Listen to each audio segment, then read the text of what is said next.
Hello and welcome to the channel everyone, it's the Eradicator. In this video we'll be talking about the ships that will be available for sale during the Invictus launch fleet event, which of course has a very important sale for CIG. Last year it was the most important sale of the year, and hopefully this year it will be so because, well, CIG always need that extra cash to keep funding the development of the game. I know that it's quite controversial to say that, but I do believe that for one that it is quite important. And so some of the ships that are not always available for purchase will be available there, and we'll be talking about those that I think should be interesting to have a look at. Well, because these are going to have an importance, either because they will be very useful in the future based on the gameplay that we've had recently, or because they are going to be released very soon. But before we move on, guys, of course, let's talk about this month's giveaway, as I am giving away $75 in RSI gift cards, $25 thanks to Buzz69 if you subscribe to this channel and answer to the giveaway related question, and a bonus of $50 if you subscribe to my newest channel, the Eradicators, which is where I talk about pretty much everything that is non-Star Citizen related.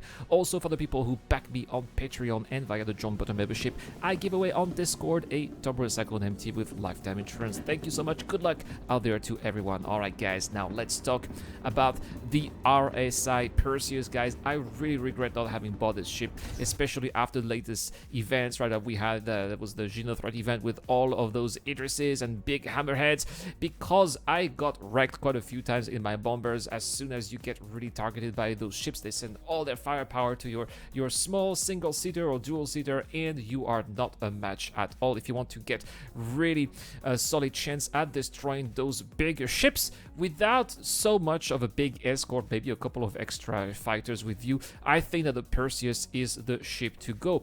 And why do I believe so? Well, that's because it has some of those massive size 7 cannons, 4 massive size 7 cannons, one on the top here, one turret on the top with 2 of them, and another one at the bottom, supported by 2 smaller remote turrets, and also a couple of size 5 torpedoes, which are also going to make a lot of damage too. This is a sub-class capital ship.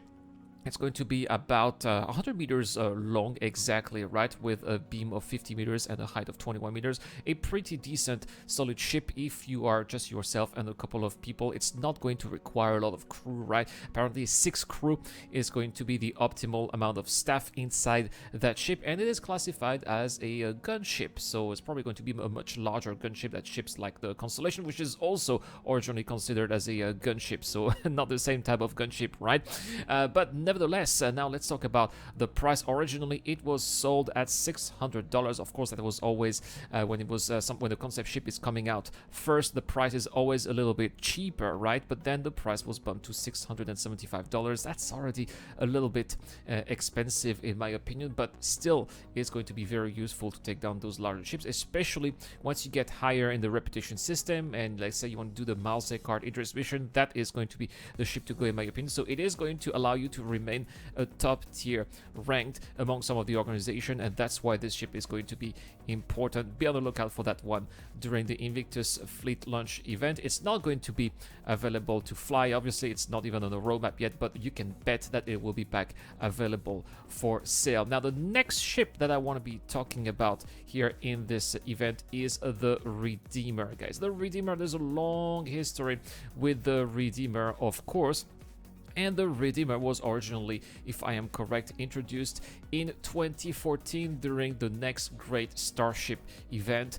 And of course, this is a ship that has not been available. It used to be in a hangar for quite some time, and then the dev decided to remove it because, well, they decided to completely reshape the Redeemer. So originally it was supposed to be a dropship, but there are already a couple of dropships here, so they decided to turn it into a sort of a gunship, a little bit like, well, we just talked about the Perseus, a little bit like the Perseus, but of course it's not going to be a sub-capital ship class like the Perseus. More a competitor to the Constellation, I think, in my opinion. Also, the crew is going to be slimmer too. It's going to require between 3 to 5 crews, and we know when it is going to be available. It is scheduled for Alpha 3.15, so by the end of Q3 of this year. We've seen a lot of pictures already in white phase, white box phase, gray box phase, and some pictures of the exterior as well. It is looking pretty interesting, of course. course, right?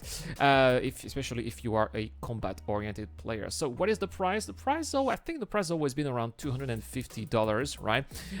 But I think that this may be the last chance to pick up this ship before it gets available in the game, which is when it will be for sale, because when the concept ship goes available, flight ready, there's always a sale, of course, but then the price gets bumped.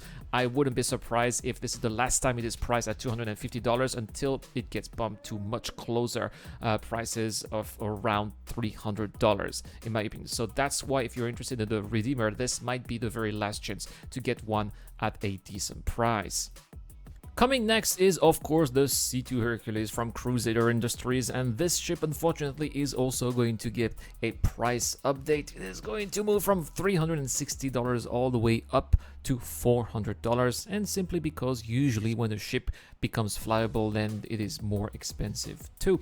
You don't have to be buying it in game if you want to wait usually for a quarter. You can expect it to be available for sale in the extension of Horizon, which is going to come with Star Citizen about 3.15, which is going to be, yeah, of course, in a couple of months, but then if you have enough money in the game, that is going to make you spare a lot of money in real life too. The Crusader C2 Hercules and the M2 Hercules as well are surprisingly quick ships in atmosphere, simply because they are made in a gas giant too, and they are designed for this kind of flight as well, which is going to make them extremely effective freighters, especially when you want to be landing inside atmospherical landing zones. Next, coming up is the Constellation Taurus, scheduled for Star Citizen Alpha 3.14, if I am correct as well. So coming real soon too. We haven't seen much of the Constellation Taurus, but we do know that originally it was sold at $150, and the price has pretty much remained the same, which is remarkably cheap for a ship of this size. Now, supposedly originally it was supposed to come with 160 SCU of cargo commodity, but with the upcoming cargo refactor, it is possible that it is going to have more or perhaps less. But I think that people are going to riot if they have less than what was originally planned, right? This is going to be a great alternative to the Freelancer Max, although we should not expect it to have the same kind of armor or the same kind of firepower. So there's always a drawback to an advantage, right? Coming up next is another RSI ship, and that is, of course, it is going to be the Polaris, right? And the Polaris is really the first, the entry level to the capital ship class. A ship that is very popular among players, that a lot of people have. I personally really am very interested in having a Polaris, but you need a lot of crew from 1 to 24 players.